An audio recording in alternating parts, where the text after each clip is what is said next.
Sir एक प्रश्न और आपसे विशेष रूप से आशीष द्विवेदी अगर पार्षद बनते हैं तो बाकी पार्षदों से उनका काम कैसे अलग होगा? तो इस समय हम हैं प्रयागराज के चौफटका में और यहाँ पर अभी चल रहा है निःशुल्क जांच परीक्षण शिविर।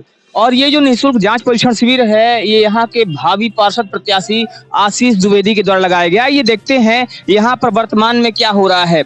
तो अगर आप यहाँ अंदर देखेंगे तो यहाँ बहुत सारे लोग हैं, बहुत सारे मरीज हैं जो दवाएं ले रहे हैं। जो डॉक्टर्स हैं, डॉक्टर्स यहाँ पर लगातार परीक्षण कर रहे हैं, लोगों को दवाएं दे रहे हैं, लोगों की जान जो बीमारियां हैं उनके विषय में जानकारी ले रहे हैं। और यहाँ पर हमारे साथ बैठे हुए हैं जो इस कैंप को लगाने वाले हैं, जिनके द्वारा जिनके सौजन्य से ये कैंप लगाया गया है। आशीष द्विवेदी जी हमारे सामने। सर नमस्कार। नमस्कार।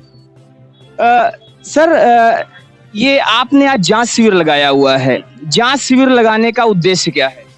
उद्देश्य ये है कि सबसे मुख्य चीज हमारे समाज के लिए है, सर्व समाज के लिए जो कि जरूरत है शिक्षा और चिकित्सा। तो शिक्षा के क्षेत्र में भी हमारे कई प्रयास हैं जो हम लोग कर रहे हैं और आने वाले समय में वो भी आप देखेंगे, आप ही लोगों के माध्यम से लोग जानेंगे भी। तो उसमें सबसे पहले हमने कदम ये उठाया कि चूंकि इस समय देख रहे हैं डेंगू और तमाम प्रकार की बीमारियां जो इसमें फैली हुई हैं समाज में जो है, और लोग बहुत परेशान हैं, सारे हॉस्पिटल फुल चल रहे थे, अभी तक आप लोग सब देख ही रहे हैं। तो उसी को देखते हुए हमने ये जो है संजीवनी वेलफेयर के द्वारा जो है यहाँ निःशुल्क इलाज और निःशुल्क दवा वितरण का जो है लगवाया कैंप, जिससे जो है हमारे समाज में जो है भाई अच्छाइयाँ फैल सकें जो है। तो लोगों को लाभ पहुंचाने के लिए, और इस जब डेंगू का दौर है, डेंगू चल रहा है, बहुत तेजी से फैल रहा है, उस समय लोगों को एक राहत देने की कोशिश है ये। बिल्कुल ये इस समय बहुत महत्वपूर्ण था, इसलिए जो है हम लोगों ने विचार किया कि सबसे पहला कार्य यही किया जाए। शिक्षा के क्षेत्र में जो है वो तो चल ही रहा है, लेकिन इस समय मुख्य चीज़ है चिकित्सा। तो इसके लिए हमने ये लगाया निःशुल्क कैंप, जिसमें दवाइयाँ भी फ्री वितरण की गई जो है। अभी आपने बात किया शिक्षा के क्षेत्र की, शिक्षा के क्षेत्र में क्या चीजें चल रही हैं और शिक्षा क्षेत्र में आप क्या कर रहे हैं? शिक्षा के क्षेत्र में हम लोग जो है एनजीओ के माध्यम से जो है, जो हमारे गरीब परिवार के जो ना पढ़ पाने वाले, जिनको कोचिंग ट्यूशन नहीं मिल रहा है, हमारे एनजीओ हैं, 2-4 एनजीओ हम लोगों के साथ में, जिसमें हम लोग संपर्क में हैं और उनसे बातचीत चल रही है, जिससे जो है हम लोग कहीं पुराना स्कूल या सरकारी ले करके उसमें बैठाल करके जो है मुफ्त शिक्षा जो है देने का, कि मतलब 1 घंटा 2 घंटा डेली शाम को जो है वहाँ पे सब बच्चे आकर के जिनकी ज़रूरत है वहाँ पे आके शिक्षा ले सकें। तो जो भी सरकारी स्कूल हैं, जो भी ऐसे संस्थान हैं, वहाँ पर लोगों को निःशुल्क शिक्षा दी जा रही है।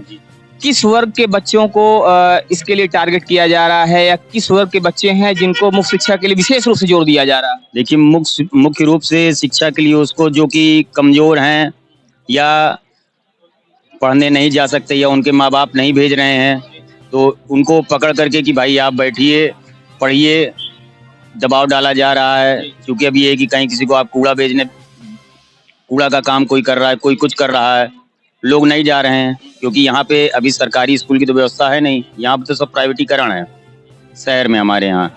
तो इसको देखते हुए हमने ये जो है कदम उठाया कि जो है ऐसी व्यवस्था की जाए कि जहाँ पर इस तरीके के बच्चों को इकट्ठा करके जो है शिक्षा दी जा सके डेली। तो इस तरह से देखा जाए तो आप समाज सेवा में लगे हुए हैं और लगातार समाज सेवा कार्य कर रहे हैं।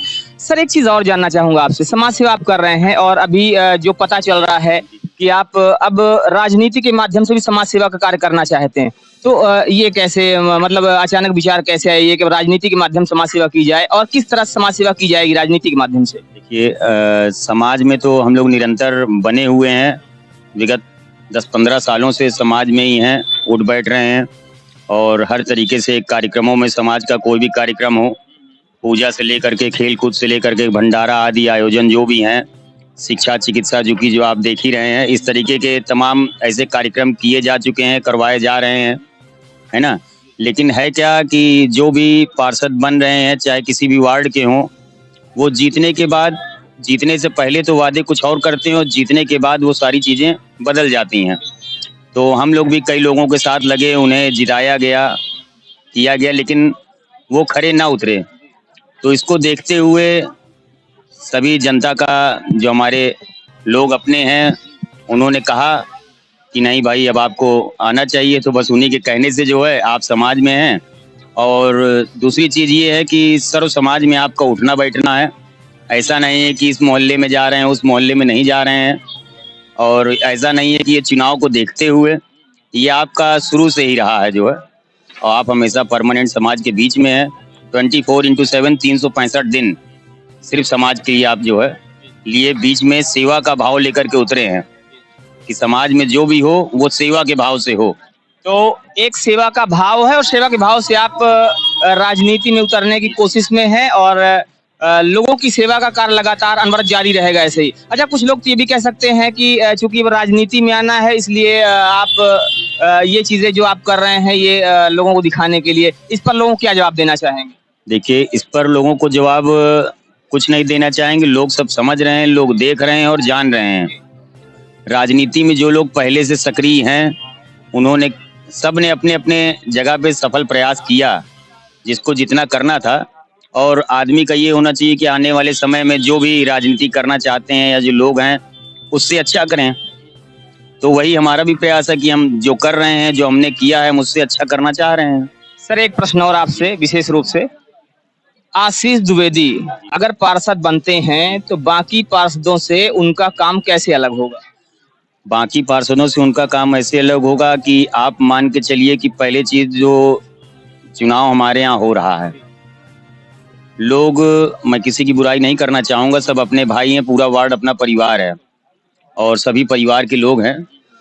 उसी में कोई चाचा लड़ रहा है, कोई भाई लड़ रहा है, कोई दादा लड़ रहा है, तो कुछ कहा नहीं जा सकता, सबका अपना अपना भाव है। लेकिन चूंकि समाज में, चूंकि हम आपको पहले बता चुके हैं, सेवा का भाव लेकर के हम समाज में उतरे हुए हैं।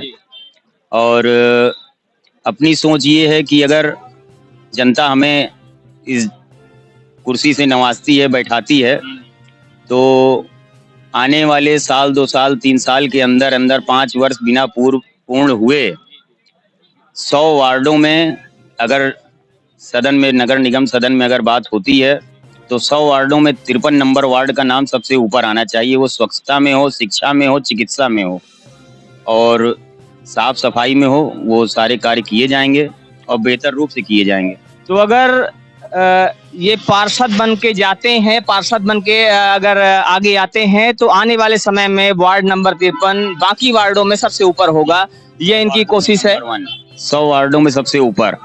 आपने बात किया चिकित्सा की, आपने बात किया शिक्षा की, आपने बात किया स्वच्छता की।